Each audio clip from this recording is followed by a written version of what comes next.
ইতিহাসে এমন কিছু মানুষ থাকেন যারা শুধু সময়ের সাক্ষী হয়ে থাকেন না, বরং সময়কে গড়ে তোলেন। আজ আমরা জানব ঠিক তেমনই একজনের কথা।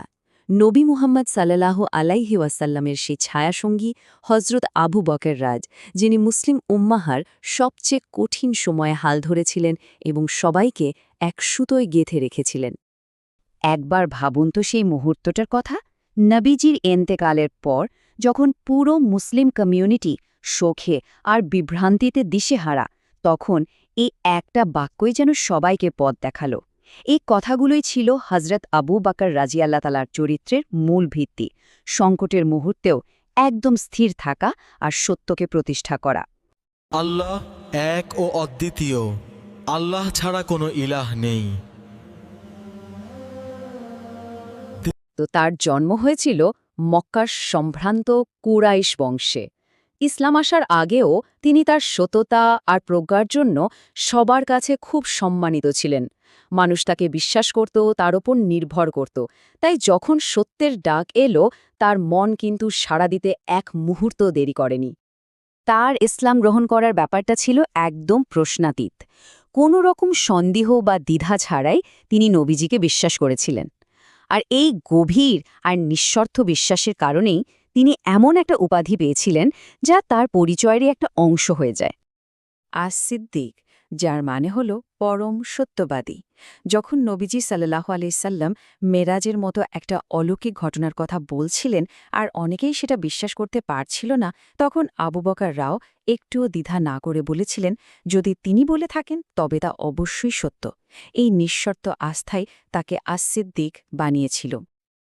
তার এই বিশ্বাসটা কিন্তু শুধু মুখের কথায় আটকে ছিল না, বরং তার প্রত্যেকটা কাজে এর প্রতিফলন দেখা যেত। সবচেয়ে বিপদসংকুল হিজরতের সময় তিনি ছিলেন নবীজির একমাত্র সঙ্গী। ইসলামের প্রতিটি বড় বড় যুদ্ধে তিনি ছিলেন একদম সামনের সারিতে। এমনকি নিজের সবকিছু বিলিয়ে দিতেও তিনি এক মুহূর্ত ভাবেননি। এ আয়াতটা আমাদের ঠিক সেই সময়ের কথা মনে করিয়ে দেয়। হিজরতের সময় শত্রুরা যখন প্রায় দরজার কাছে চলে এসেছে, তখন তারা সাওর গুহায় আশ্রয় নেন। সেই চরম উত্তেজনার মুহূর্তে আবু বকর রাজিয়াল্লাহ যখন স্বাভাবিকভাবেই একটু চিন্তিত, তখন এই ঐশী বাণী তাদের দুজনকেই আশ্বস্ত করে। এটা ছিল তাদের বন্ধুত্ব আর আল্লাহর উপর ভরসার এক অসাধারণ নিদর্শন। তার ত্যাগের গভীরতা বুঝতে হলে এই একটা প্রশ্নই যথেষ্ট। তাবুক যুদ্ধের প্রস্তুতির সময় যখন ইসলামের জন্য সাহায্যের ডাক দেওয়া হলো, তখন তিনি জানিয়ে এসেছিলেন, তা দেখে নবীজি সাল্লাল্লাহু আলাইহি ওয়াসাল্লাম তাকে এই প্রশ্নটি করেছিলেন। তার এই উত্তরটাই তার বিশ্বাসের গভীরতাটা চোখে আঙুল দিয়ে দেখিয়ে দেয়। তিনি তার ঘরের সমস্ত সম্পদ নিয়ে এসেছিলেন, কারণ তার কাছে আল্লাহ ও তার রাসূলের ভালোবাসাই ছিল সবচেয়ে বড় সম্পদ। দুনিয়ার কোনো কিছুরই তার কাছে তেমন কোনো মূল্য ছিল না। নবীজির ইন্তেকালের পর মদিনায় যেন একটা বিশাল শূন্যতা তৈরি হয়। শোকের ছায়া এতটাই গভীর ছিল যে বড় বড় সাহাবীরাও কি করবেন তা বুঝে উঠতে পারছিলেন না।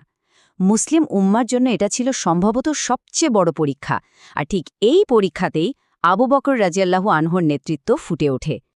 এখানে দুটো প্রতিক্রিয়ার পার্থক্যটা একবার খেয়াল করুন।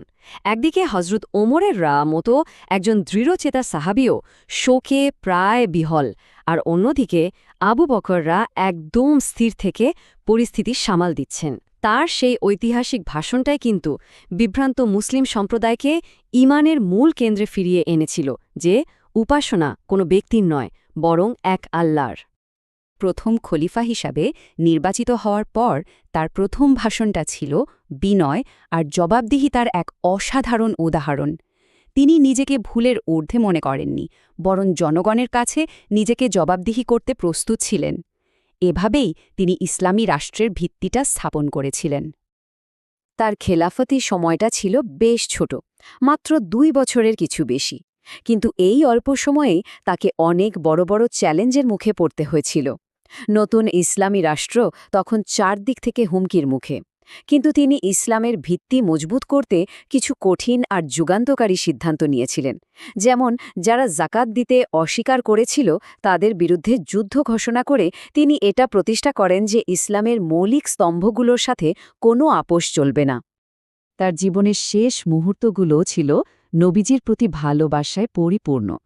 তার প্রত্যেকটা ইচ্ছার মধ্যে নবীজির কাছাকাছি থাকার একটা আকুতি ফুটে উঠেছিল। জীবনের শুরু থেকে শেষ পর্যন্ত তিনি ছিলেন নবীজির একনিষ্ঠ এক সঙ্গী। তাহলে শেষ পর্যন্ত আবু বকর রাদিয়াল্লাহর এর জীবন থেকে আমরা কি শিখতে পারি? তিনি শিখিয়েছেন যে সত্যিকারের নেতা তিনি, যিনি নিজেকে সেবক মনে করেন। আপনাদের উপর শান্তি বর্ষিত হোক। আর ঈমান হল সেটাই যা বিপদের মুহূর্তেও স্থির থাকে এবং ত্যাগের মাধ্যমে প্রমাণিত হয়। তিনি ছিলেন আক্ষরিক অর্থে নবীজির সবচেয়ে কাছের বন্ধু। তার জীবনের গল্প শোনার পর এই প্রশ্নটা মনে আসাই খুব স্বাভাবিক। ক্ষমতা, বিনয়, প্রজ্ঞা নাকি ত্যাগ? ঠিক কোন জিনিসটা একজন নেতাকে সত্যিকারের মহান করে তোলে?